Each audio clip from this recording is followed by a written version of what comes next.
नमस्कार मित्रांनो, तू हिरे माझा मितवा मालिकेच्या आजच्या जबरदस्त भागामध्ये आपण पाहणार आहोत की अंजली आता सुप्रिया आणि ईश्वरीला म्हणत असते की हा सगळा ना तुमचा प्लॅन होता. हे सगळं करणं देखील तुमच्या प्लॅनचाच एक भाग होता. अगोदर ईश्वरीला चिंटू समोर दिसणं, म्हणजे सारखी सारखी ईश्वरी चिंटूच्या समोर येणं. इंदोरमध्ये देखील ती सारखी त्याच्या समोर येत होती.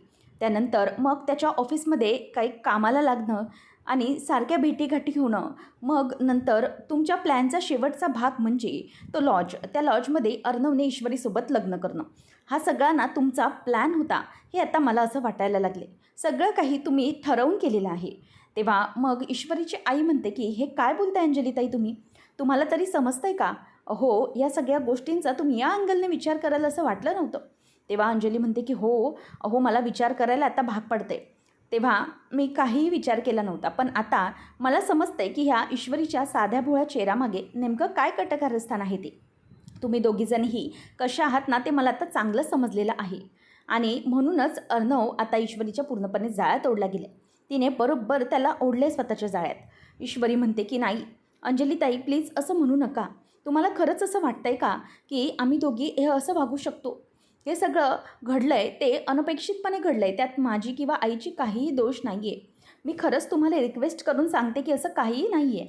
अंजली म्हणते की नाही, हे सगळं तुमचाच प्लॅन होता, मला माहिती आहे. मला तर वाटतं आहे ना, तुम्हाला कोणाला वाटो अगर न वाटो, पण राजेश शिर्के घराण्याला बर्बाद करण्याचा यांचा अगोदरपासूनचाच डाव होता. अगोदर हिच्या आईने हे सगळं केलं, नंतर आता तिच्या मागोमागच ईश्वरीने तिच्या पावलावर पाऊल ठेवून या सगळ्या वागण्याचा उत्तर घेतले. तेव्हा इथे मात्र मस्तपैकी वल्लरी एन्जॉय करत असते. वल्लरी म्हणते की अरे वा, मी जी काही आग टाकली आहे त्याचा चांगलाच वणवा भडकलेला दिसतोय. वा, मजा येणार आहे आता. नंतर सुप्रिया म्हणते की एक मिनिट, तुम्हा सगळ्यांना जे काही वाटते ना ते खूप चुकीचं आहे आणि तुम्ही सगळेजण हा विचार करत असाल असं मला कधीही वाटलेलं नव्हतं. ईश्वरीच्या बाबतीत तुम्हाला जे काही वाटतंय ना ते खरंच खूप चुकीचं आहे. आता अर्णवने तिच्यावर विश्वास ठेवला आहे. का ठेवला असेल याचा तुम्ही जरा विचार केला आहे का? जर खरंच माझी इशू किंवा मी या सगळ्या बाबतीत इन्व्हॉल्व असतो किंवा तुम्ही जसं म्हणताय तसं आम्ही केलं असतं, तर माझ्या ईश्वरीवरती जो काही दिवसांपूर्वी जीवघेणा हल्ला झाला आहे याबद्दल तुम्ही कोणी विचार केला आहे का? की ईश्वरीवर हल्ला का आणि कोणी केला? या सगळ्या गोष्टी तुमच्या डोक्यात आल्या नाहीत का? एक गोष्ट विचार करा की हे सगळं जे काही घडलं आहे ना त्या सगळ्या गोष्टींच्या मागे काहीतरी कारण आहे. जे काही वर्षांपूर्वी घडलं होतं त्या गोष्टींचे पुरावे नसतील माझ्याकडे, परंतु मी तुम्हाला सांगितले ते सगळं काही खरं आहे. नंतर ईश्वरी जेव्हा मी निर्दोष आहे हे पुरावे शोधण्यासाठी पुढे गेली होती, त्याच वेळेला तिला ते एका माणसाने भेटायला बोलवलं पुरावे देण्यासाठी आणि तिच्यावरती जीवघेणा हल्ला घडवून आणला. या सगळ्या गोष्टींचा तुम्ही कोणी जरा विचार केला आहे का? तेव्हा मग तो सगळा प्रसंग आता सुप्रिया सगळ्यांना घरच्यांना आठवण करून देते. ईश्वरी ही समोर आलेली असताना तिच्या डोक्यात जोरात काठी मारली जाते. नंतर तिच्या हातातला मोबाईल खाली पाडला जातो आणि ईश्वरी ही खूप जोरात रडायला लागते. काय करावं हे तिला त्यावेळेला काहीच कळत नसतं आणि बाहेर वल्लरी उभी असते. वल्लरीनेच खरं तर हे सगळं घडवून आणलेलं असतं. वल्लरी विचार करते बाहेरून की बापरे, म्हणजे आता सुप्रिया हे सगळं सांगायला गेली तर श्रीकांत धुमाळचं नाव पुढे येणार आणि जर त्याचं नाव पुढे आलं तर मी पण यामध्ये अडकणार. काय करते ही बाई? असं म्हणून सुप्रिया आता बोलत असताना वल्लरी टेन्शनमध्ये येते. त्यानंतर सुप्रिया म्हणते की आकाशचे बाबा, तुम्हीही जरा विचार करा ना की ईश्वरीवरती हा हल्ला का झाला असेल? हे सगळं करत असताना जर खरंच आम्ही यामध्ये काही केलं असतं किंवा या सगळ्याला आम्ही जबाबदार असतो तर ईश्वरीवर हल्ला का झाला असता? ती सगळ्या मुळाशी जाऊन प्रकरण खोदून काढत होती. काही वर्षांपूर्वी जे काही तुमच्या म्हणजेच रमाकांत राजशिर्के आणि माझ्याबद्दल जी काही खोटी बातमी छापून आणली होती ते सगळं ती शोधण्याचा प्रयत्न करत होती. या सगळ्याच्या मागे कोण आहे हे शोधून काढण्याचा तिचा डाव होता, परंतु त्यावरच तिला जीवघेण हल्ला झाला. जर तिची आई निर्दोष नाही हे तिला मनातून माहीत नसतं तर मग तिने काय इतकं मोठं पाऊल उचललं असतं? का स्वतःचा जीव तिने धोक्यात घातले असता? एवढंच नाही तर ईश्वरीने स्वतःला आणि मला प्रूव्ह करण्यासाठी काही दिवसापूर्वी अगदी परवा हे सगळं घडवून आणलं. म्हणजे आमच्याबरोबर जो काही प्रसंग घडला तोच प्रसंग अर्णववरती ऑफिसवर घडवून आणला गेला. तसंच घडवलं गेलं जसं काही वर्षांपूर्वी आमच्या बाबतीत घडलं होतं आणि आमच्याही बाबतीत तेच झालं जे आता घडलं आहे. त्यामुळे तुम्ही एक गोष्ट चांगलीच विचार करू शकता की त्यावेळेला अर्णववरती जेव्हा तो प्रसंग आला तेव्हा त्यांच्या हातात कोणतेही पुरावे नव्हते. तेव्हा जाऊन त्यांच्या लक्षात आलं की ह्या सगळ्या काही गोष्टी असतात. प्रत्येक वेळेला माणूस पुरावे देऊ शकत नाही. माणसाचा खरेपणाही असतोच. म्हणून प्रत्येक गोष्टीत पुरावे मागून काहीच अर्थ नसतो. हे त्यावेळेला त्यांच्या लक्षात आलं होतं. आणि तुम्हाला आता असं वाटतंय की मी पुरावे देऊ, पण आता नाही आहेत माझ्याकडे पुरावे. ईश्वरी जर गोळा करायला जाते, तिच्यावर जीवघेणा हल्ला होतोय. नंतर अर्णववरती जेव्हा हा प्रसंग घडवला जातो तेव्हा मात्र त्यांचे डोळे उघडले गेले. तेव्हापासून त्यांना समजलं की हे जे काही केलं आहे ते सगळ्या गोष्टी चुकीच्या आहेत. म्हणजे त्यांनी माझ्या बाबतीत किंवा इशूच्या बाबतीत जो काही गैरसमज करून घेतला आहे ना, तो चुकीचा आहे हे त्यांच्या आता पूर्णपणे लक्षात आलेलं आहे. आता मग ईश्वरीची आई हे सगळं बघायला लागते. आणि त्याच वेळेला तुम्हालाही असंच वाटतंय का आता की इतकं सगळं घडल्यानंतरही आम्ही जर या गोष्टीला जबाबदार असू तर हे घडवून आणू शकतो. आणि आताही मी तुमच्याबरोबर ठामपणे बोलते आहे, जर मी निर्दोष नसते तर मला तुमच्यासमोर बोलण्याची वाचा आली असती का? जरा विचार करा ना तुम्ही. आकाशचे बाबा तुम्ही जरा बोला. तेव्हा मग लगेचच आता अविनाश म्हणतो की हो, म्हणजे ईश्वरीची आई खरं तर जेव्हा ईश्वरीवर हल्ला झाला होता तेव्हा मलाही या सगळ्या गोष्टींचा विचार आला होता. पण तेव्हा आम्ही काही म्हणजे तेव्हा काहीच सुचलं नव्हतं आम्हाला. आणि तुम्हाला खरं सांगू का, काल बारशामध्ये आमच्यासमोर असे अचानक फोटोज आले, त्यामुळे आम्ही सगळे हरवलो गेलो. खरं तर जी जखम आहे ना ती अगदी खोलवर आहे. म्हणजे मी माझ्या बहिणीने किंवा माझ्या आईने तिच्या मुलीला गमावल्याचं हे जे काही दुःख आहे ना ते फार मोठं आहे. ते अजूनही भरलं गेलेलं नाही आहे. ती जखम अशीच अजून भळभळते. त्यामुळे आम्हाला इतकंच वाटतं की या सगळ्या गोष्टी आहेत ना, याबद्दल आम्ही खूप सेन्सिटिव्ह आहोत. म्हणूनच आम्हाला काय बोलावं किंवा काही या गोष्टी पटकन नाही सुचल्या. खरंच खूप राग आला होता त्यावेळेला. म्हणजे माझ्या ताईबाबतीत असं घडू शकतं याचा मला राग आला होता. म्हणूनच तेव्हा मग यावर लगेच सुप्रिया म्हणते की हो, मला तेच म्हणायचं आहे की तुमच्या बाबतीत इतका मोठा प्रसंग घडला तर तुम्ही माझ्या इशूला सुरुवातीला बोलायला सुरुवात केलीत. म्हणजे तिने इतका विचार करून तुमच्या कुटुंबाबद्दल इतका विचार केला, परंतु तरीही तिने तुमच्याबद्दल इतकं बोलून देखील तुम्ही तिच्याशी चुकीचं वागलात. म्हणजे मला आता असं वाटतंय की जर इशू इथे राहिली तर ती एकटी पडल्यासारखी किंवा वाईट टाकल्यासारखी राहील. म्हणूनच मला असं वाटतंय की तिने इथे न राहणंच योग्य आहे.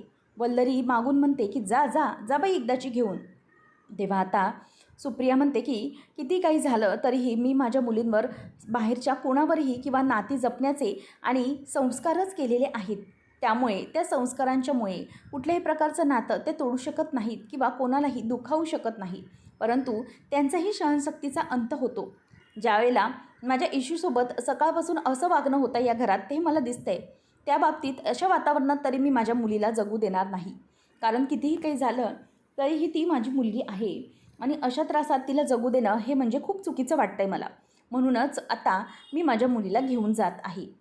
जोपर्यंत तुम्हाला वाटत नाही तोपर्यंत मी या गोष्टीपर्यंत आता पोचणार नाही. पण आता एक गोष्ट खरी की आता मी तिला इथे ठेवू शकत नाही. तुम्ही जर तिच्यावर अविश्वास दाखवणार असाल तर ते योग्य ठरणार नाही आहे. कारण जर माझ्या मुलीच्या प्रेमाचा अपमानाने आणि तिरस्काराने जर उत्तर मिळणार असेल तर तिला इथे ठेवून काहीच उपयोग नाही. चल इशू. तेव्हा ईश्वरी म्हणते की आई अगं काय बोलतेस तू, प्लीज अगं असं जाऊ शकत नाही मी. अर्णव सरांशी माझं काही बोलणं झालेलं नाही आहे, मला त्यांच्याशी बोललं पाहिजे.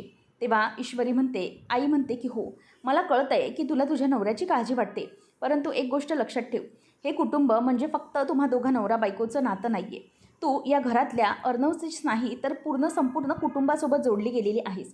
त्यामुळे जोपर्यंत हे कुटुंब आपल्या सत्याचा स्वीकार करत नाही ना तोपर्यंत इथे राहणं म्हणजे मूर्खपणाचं ठरेल आणि या त्रासात मी तुला नाही राहू देणार. ईश्वरी म्हणते की आई अगं नको ना, प्लीज थांब आई, नको ना, मला नाही जायचं आहे.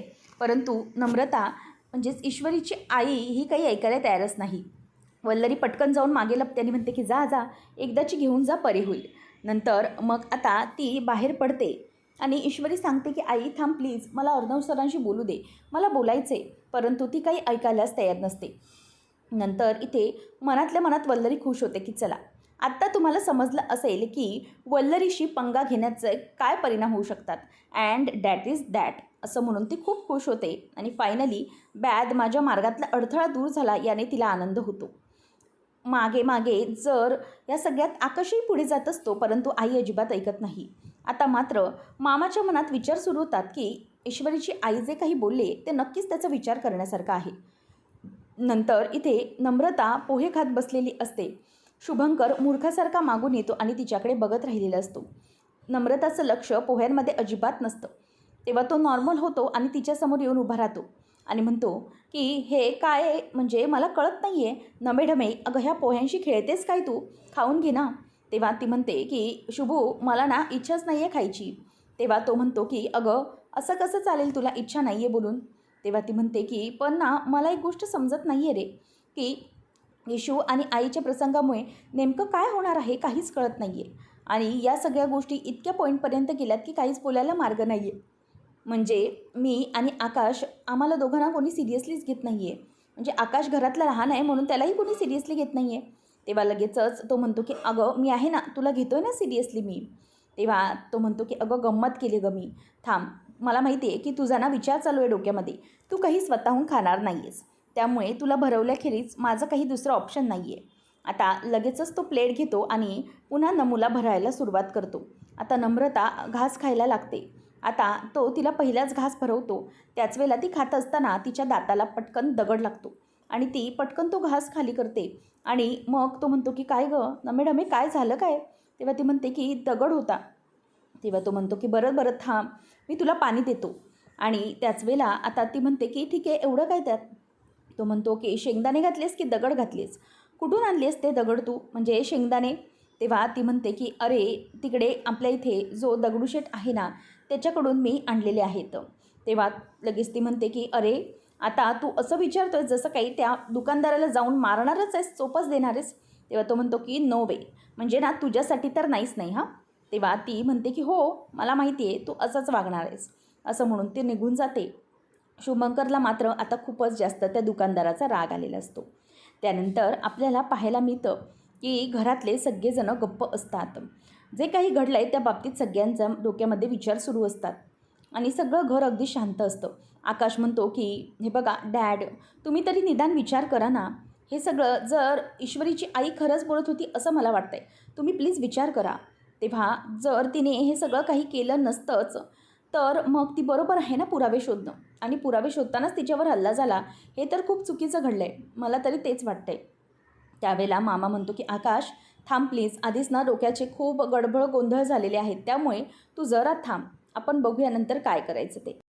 तेवढ्यातच आता वल्लरी आलेली असते आणि वल्लरी आल्याबरोबर सगळ्यांचे चेहरे बघते आणि म्हणते की हे काय काय झालं आहे तुम्हा सगळ्यांचे चेहरे असे पडल्यासारखे काय झालेत नेमकं काय झालं आहे असं ती सगळ्यांना मुद्दामच विचारत असते.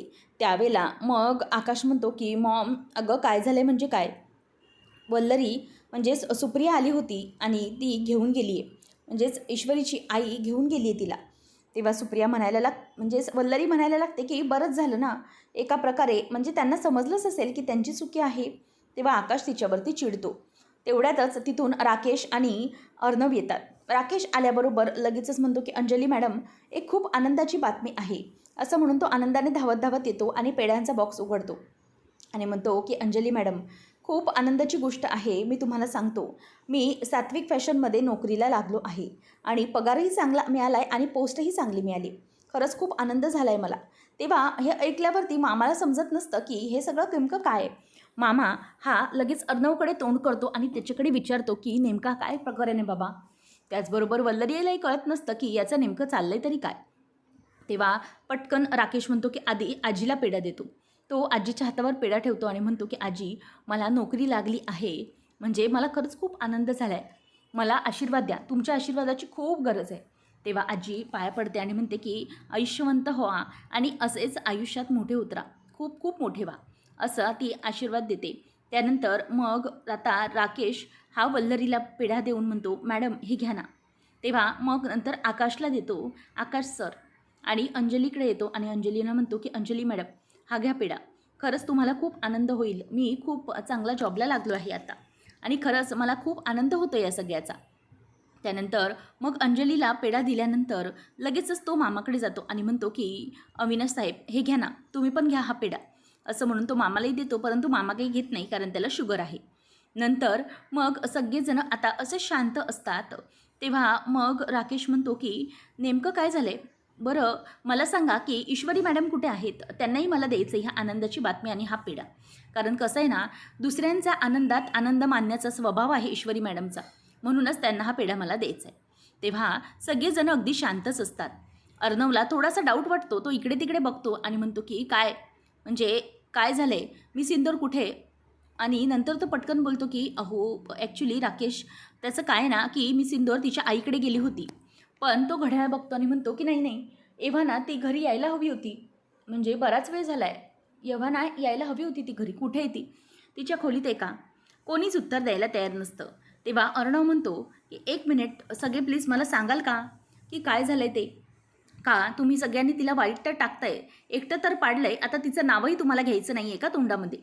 तेव्हा कोणीही काही बोलायला तयार नाही आहे. अर्णव म्हणतो की फाईन, मी जातो, तिच्या खोलीमध्ये असेल ती बोलवतो तिला मी. मी सिंदोर असं म्हणून तो आता चाललाच, तेवढ्यात आजी थांबवते. एक मिनिट थांब चिंटू, ईश्वरी घरामध्ये नाही आहे. आता हे ऐकल्यानंतर अर्णव धक्क्यानेच तिच्याकडे बघतो आणि व्हॉट, ईश्वरी घरात नाही आहे? आजी नेमकं तुला काय बोलायचं आहे? तेव्हा सगळेजणं त्यांच्याकडे बघतच बसतात आणि त्याच वेळेला आजी म्हणते की हो, ईश्वरी घरात नाही आहे. ईश्वरीची आई आणि ईश्वरी इथे आले होते. त्यानंतर ईश्वरीची आई तिला या घरातून कायमची घेऊन गेली, म्हणजे ती तिच्या माहेरी तिला घेऊन गेली.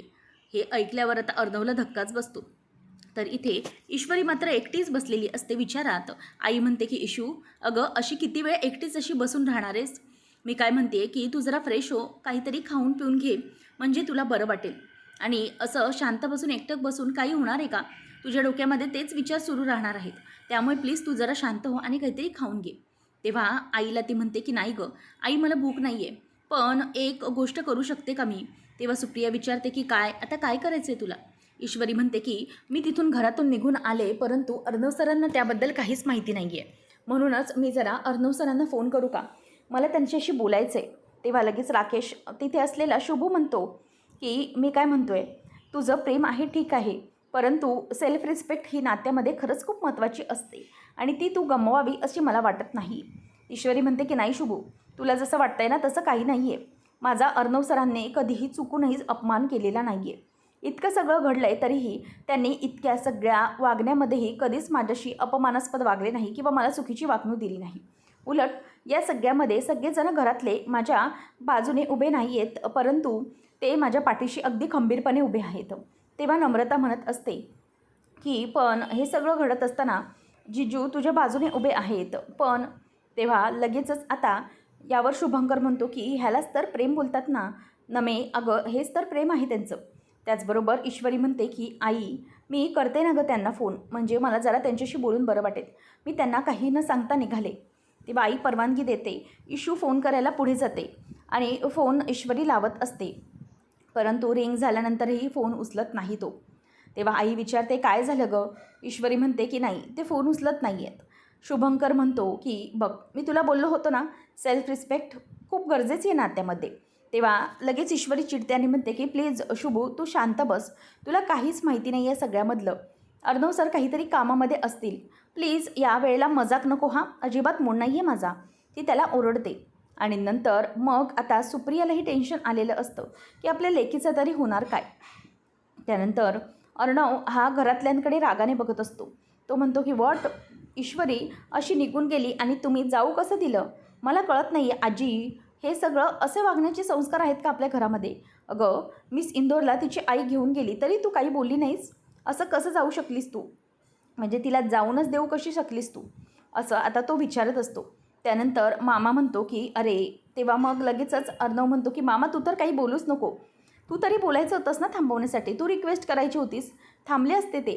तेव्हा मामा म्हणतो की अरे, ते इतक्या चिडल्या होत्या ना की काही बोलण्याच्या किंवा ऐकण्याच्या परिस्थितीच नव्हत्या, घेऊन गेल्या त्या लगेच.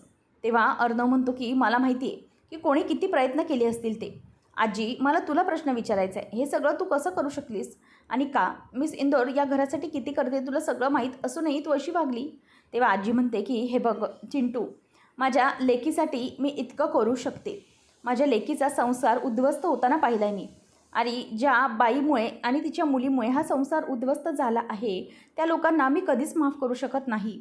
आणि अशी लोक मला माझ्या नजरेसमोरही धरायचे नाही आहेत. माझी लेक मी गमावली आहे आणि त्याचं दुःख काय आहे ते फक्त मला माहीत आहे. त्यामुळे त्या दुःखाच्यामुळे मी कधीही हे विसरू शकणार नाही आहे की माझ्या लेकीने किती आणि काय सहन केलं आहे. त्यामुळे मी अजिबातच कोणाला माफ करू शकत नाही. आणि तिची आई आणि ती दोघीजणही जर जात होत्या तर मी त्यांना थांबवू शकले नाही, कारण की माझ्या मुलीवरचं प्रेम. माझ्या मुलीला जर शांतता मिळू द्यायची असेल तर मला त्यांना समोर उभं न करणं हाच पर्याय मला समोर दिसतो. मला एका आईचं म्हणून माझं चुकलं आहे असं मला वाटत नाही.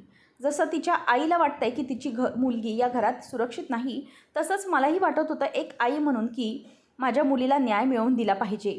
तेव्हा अर्णव म्हणतो की मिस इंदोर आणि तिची आई या दोघीजणीही इनोसंट आहेत. असे त्यांच्याकडे पुरावे तर नसतील, परंतु तुम्हाला खरंच असं वाटतं त्यांच्याकडे बघून की खरंच त्यांनी काहीतरी केलं असेल? अंजली म्हणते की हे बघ चिंटू, तुला ना असं वाटतंय ना की ते खूप चांगले आहेत, तर तू अजिबात असं समजू नको. तेव्हा तो म्हणतो की तुम्हाला माहिती नाही आहे त्यांनी काय काय केले हे प्रूव्ह करण्यासाठी त्या दिवशी. तेव्हा लगेच अंजली म्हणते की हो माहिती आहे मला, त्या दिवशी त्यांनी तो सीन रिक्रिएट केला ना ऑफिसमध्ये की तुझ्या बाबतीतही असं घडलं तर काय होईल. मग तू त्याच्यावर लगेच भोळेपणाने विश्वास ठेवलास. अरे ईश्वरी काय काय करते आणि त्याच्यावर तू आधी लगेच डोळे दाखपाने विश्वास कसा काय ठेवू शकतोस सांग मला. आणि या सगळ्या आत्तापर्यंत ईश्वरीने अशीच तुझी धुळफेक केली आहे मला माहिती आहे. तेव्हा अर्णव म्हणतो की नाही ताई, मी फक्त त्या गोष्टीवर विश्वास ठेवलेला नाही आहे, ते घडवलं आहे हे माझ्या याच्यावर विश्वास नाही आहे. परंतु मला मिस इंदोरचे डोळे नेहमी खरे बोलतात. जेव्हापासून मी तिला भेटलो आहे तेव्हापासून मला एकच कळतं की तिच्या बोलण्यामध्ये सच्चेपणा असतो. शी इज रिअल. आणि म्हणूनच मला कळतं आहे की ती जे काही वागते ना त्यात कुठलाही खोटेपणा नाही आहे. ती खरेपणानेच वागते सगळं आणि तिचं हे जे काही बोलणं आहे ना ते पण खूप खरं आहे. त्यामुळे प्लीज तुम्ही तिच्यावरती अविश्वास दाखवताना हे मला अजिबात आवडले नाही आहे. आणि त्यामुळे तिची आई तिला घेऊन गेली असणार आहे मला माहिती आहे. त्याचबरोबर आता इथे लगेचच अर्णव म्हणतो की ओके फाईन, जे काही झालं ते झालं, परंतु आता हे सगळं आपल्याला सुधरवायचं आहे. ओके, मलाही लवकरात लवकर माझ्या आईच्या गुन्हेगारापर्यंत पोचायचंच आहे. परंतु आता एक गोष्ट करायला हवी, ते म्हणजे की सगळ्यांनी आपण मिस इंदोरच्या आईची आणि तिची माफी मागायला हवी आणि मिस इंदोरला इथे घरी घेऊन यायला हवं. आता असं ऐकल्यानंतर राकेश म्हणतो की म्हणजे मलाही असंच वाटतंय की तुम्ही ना तिला घरी इथे घेऊन यायला हवं. पण सगळेजण आता अर्णव बोलत असतात त्याचा कोणीही विचार करत नाही. सगळेजण अर्णवच्या बोलण्याला डावलतात. वल्लरी मामी म्हणते की नाही अर्णव, तुला जायचं असेल ना तर कर तुझा, खुशाल त्यांची मनधरणी, परंतु आम्ही अजिबात ऐकणार नाही आहे. आम्ही कोणीही तिथे येणार नाही आहे. तुला जायचं असेल तर तू जाऊ शकतो. असं बोलून आता तिथून तो निघून जातात सगळे तोंड वाकडं करून. मामा देखील निघून जातो. आता अर्णवला टेन्शन येतं. मोबाईल बघतो तर मिस इंदोरचे मिस कॉल्स. अरे बापरे. तो आता फोन लावतो आणि फोन लावत असताना miss Indore please pick up the call. तेवढ्यात सुप्रिया बघते आणि अर्णवचा फोन आल्याबरोबर तीच उचलते. तेव्हा मग लगेचच अर्णव बोलतो की मला प्लीज मिस इंदोरशी बोलायचं आहे. सॉरी, मी फोन केले होते तेव्हा माझा फोन सायलेंटवर होता. तेव्हा लगेचच ती म्हणते की हो अर्णव, मी माझ्या इशूला इथे घरी घेऊन आले आहे. त्याच वेळेला अर्णव म्हणतो की मला माहिती आहे आणि खरंच त्याबद्दल मी तुमची खूप माफी मागतो, परंतु प्लीज या गोष्टींना काही अर्थ नाही आहे. मी खरंच तुम्हाला सांगतो की हे सगळे जे काही करतायत ना घरातले खूप चुकीचं आहे, पण मला हे अजिबात आवडत नाही. आणि तुम्हाला माहिती आहे की मिस इंदोरवर माझा पूर्णपणे विश्वास आहे. त्यामुळे प्लीज हे सगळं थांबवा आणि मिस इंदोरला प्लीज इथे घेऊन या. म्हणजे हवं तर मी येतो घ्यायला, पण एकदा मला जरा मिस इंदोरशी बोलू द्या ना प्लीज. तेव्हा लगेचच आई म्हणते की नाही अर्णव, किती काही झालं ना तरी या घरामध्ये तुमच्या घरामध्ये ईश्वरीचा अपमान झालेला आहे आणि ईश्वरीने अगदी लहानपणापासूनच खूप काही भोगलेलं आहे. त्यामुळे एक आई म्हणून मला असं वाटतं की आत्ताही तिला या परिस्थितीत हा त्रास होऊन द्यायचा नाही. म्हणूनच मी तुमच्या घरून तिला इथे घेऊन आले आहे. त्यामुळे प्लीज तुम्ही आता कोणत्याही प्रकारचा असा विचार करू नका.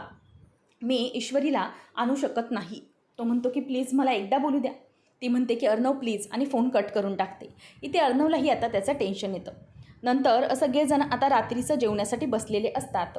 पुन्हा एकदा ईश्वरी पण घरात नसते, त्यामुळे बाहेरूनच पार्सल मागवलं जातं. आता ती भाजी पाहून आकाश म्हणतो की नो मॉम, मला ही भाजी नको आहे. तेव्हा ती म्हणते की हे बघ बाबा, अगदी अनिता परत येत नाही ना तोपर्यंत हे सगळं बाहेरचं खावं लागणार आहे, त्यामुळे जरा गपचूप खा, तोंड बंद ठेव. तेव्हा लगेच ती म्हणते की हो. मामा म्हणतो की बरोबर. अरे म्हणजे तुझी आई म्हणजे माझी चव अजूनपर्यंत कितीतरी दिवस किचनमध्ये गेली नाही आहे, हे तर दृश्य दिसतंच मला. तेव्हा लगेच ती म्हणते की तेच म्हटलं, आमचे अहो कसे बोलले नाही. अर्णव येतो जेवणाच्या टेबलवर आणि तोही बसतो.